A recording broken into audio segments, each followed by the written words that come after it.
Chers amis, bonjour. Nous avons vu que le livre de Malachie, le dernier dans l'Ancien Testament, est un livre prophétique pour l'Église. Il s'y trouve un sujet particulièrement intéressant qui parle de Judas et fait allusion à un grave péché qu'il commit, mais que Tamar put réparer. Nous savons dans la Bible l'importance des couples, et notamment le premier Adam et Ève qui fut le projet de Dieu pour l'humanité. Le fait que Ève soit sortie de la côte d'Adam a un sens prophétique qui nous parle d'Israël et de l'Église.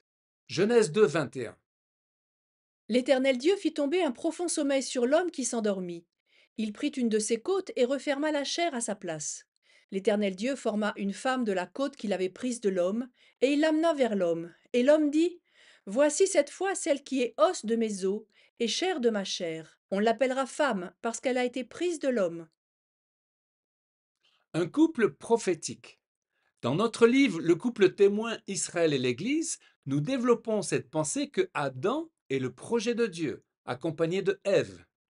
Ève en hébreu Chava est la contraction de deux mots, Chaya, la vie, et Chava qui signifie dire, annoncer. Adam représente Israël, le projet de Dieu et le fruit, qui est l'aboutissement d'un long processus de maturation. Prophétiquement, Ève est sortie du côté d'Adam et elle représente l'Église issue d'Israël. Ève est ainsi celle qui porte la vie ou le vivant, Christ, et qui annonce le message de l'Évangile. Christ est le second Adam et le premier fruit, les prémices de la moisson. 1 Corinthiens 15, 22. Comme tous meurent en Adam, de même aussi tous revivront en Christ, mais chacun selon un ordre déterminé. Christ comme prémisse, puis ceux qui appartiennent à Christ lors de son avènement. Sarah et Abraham. Un autre couple est déterminant dans la compréhension des codes.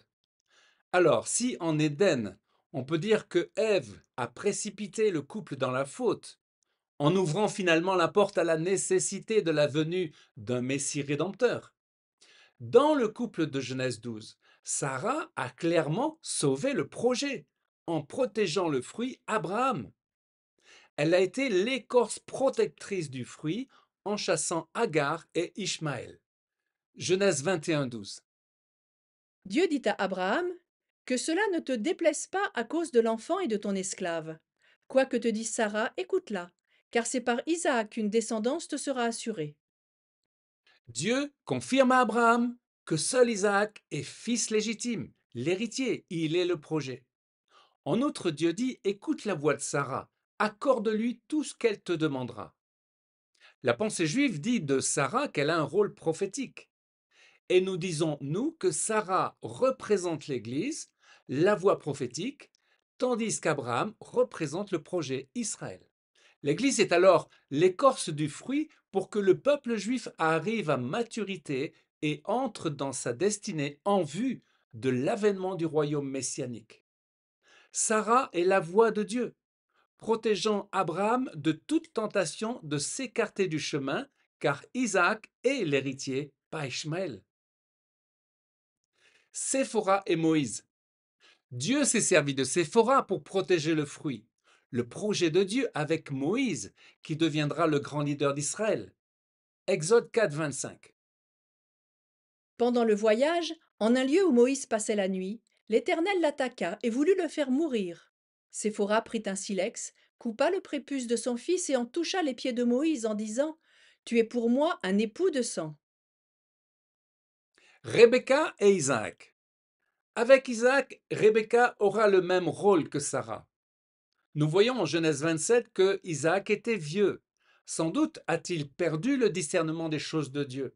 Et Rebecca joua un rôle car elle avait entendu Dieu disant que le droit d'aînesse appartiendrait au second de ses jumeaux.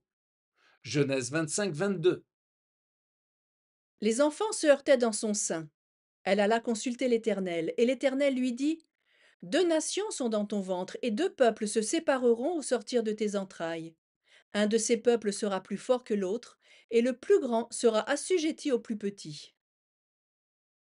Rebecca savait que Jacob serait le premier avant Ésaü, donc Jacob est le projet, le fruit. Ce qu'elle fit afin de permettre que Jacob reçoive la bénédiction paternelle nous paraît choquant, car Rebecca a usé de ruse envers son mari. Rebecca a agi ainsi pour sauvegarder la volonté divine et protéger la mission de Jacob. Plus tard, Isaac comprit que contrairement à Ésaü qui s'était marié avec des païennes, il fallait sauver Jacob de la colère de son frère. Il l'envoya donc chez Laban, où Jacob rencontra Rachel et Léa, qui, avec leurs servantes, donnèrent les 12 garçons qui constituèrent les 12 tribus d'Israël. Parlons de Tamar et Juda à présent. En Genèse 38, il nous est relaté une histoire troublante avec Juda. Juda se maria avec une Cananéenne. Une telle décision remettait en cause la ligne messianique.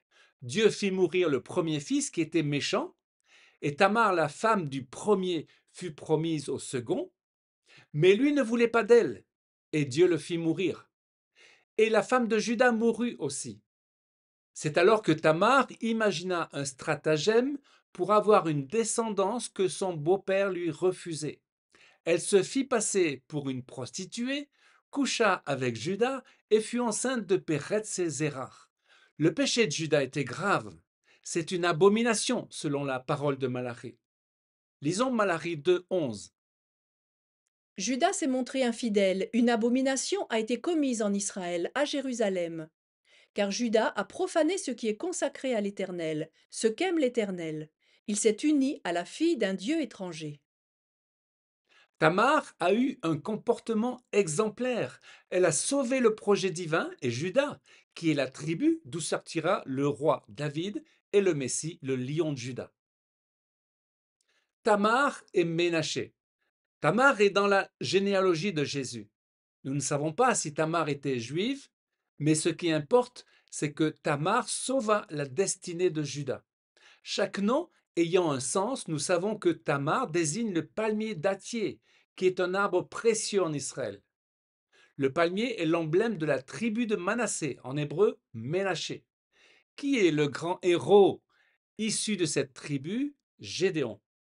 La particularité de Gédéon, devant vaincre les Médianites, se trouve dans un tri que Dieu fera, car Dieu est jaloux de son nom. Il ne restera alors plus que 300 hommes sur les 32 000 qui avaient rejoint Gédéon. Dieu appelle Ménaché. Comprenons cette pensée prophétique. La maison de Juda et la maison de Joseph, selon Ézéchiel 37, sont Israël et l'Église que Dieu veut réunir en un seul bois. Éphraïm a la préséance sur son frère Ménaché. Mais dans cette bataille des derniers temps, où Israël est l'enjeu, le Seigneur cherche des croyants qui sont déterminés dans le soutien d'Israël. Or, selon la Bible, si Éphraïm représente des myriades, les fils de Manaché ne sont que des milliers. Nous réalisons en fait que les chrétiens qui ont l'amour de Sion ne sont pas nombreux proportionnellement dans l'Église, surtout dans notre Occident, une Église qui a été polluée dans sa foi par la critique textuelle, l'humanisme et la théologie de remplacement. Lisons Nombre 31, verset 1. L'Éternel parla à Moïse et dit: Venge les enfants d'Israël sur les Madianites. Tu seras ensuite recueilli auprès de ton peuple. Moïse parla au peuple et dit: Équipez d'entre vous des hommes pour l'armée, et qu'ils marchent contre Madian afin d'exécuter la vengeance de l'Éternel sur Madian. Les qualités de Ménaché sont la détermination et l'audace. Les Madianites, ennemis d'Israël, sont aujourd'hui des ennemis féroces, comme le Hamas. Madian également a comme sens le jugement, tel le jugement et l'opprobre que les nations portent sur Israël. Israël exécute ainsi la vengeance de l'Éternel. Chers amis, dans l'amour de Sion, soyons des Tamar, soyons des Gédéons dans cette bataille. Juda doit entrer dans sa destinée pour accueillir le Messie. Levons-nous pour protéger le fruit. Israël, le Seigneur compte sur nous. Amen. Chers amis, à une prochaine fois pour une nouvelle vidéo en direct de Jérusalem.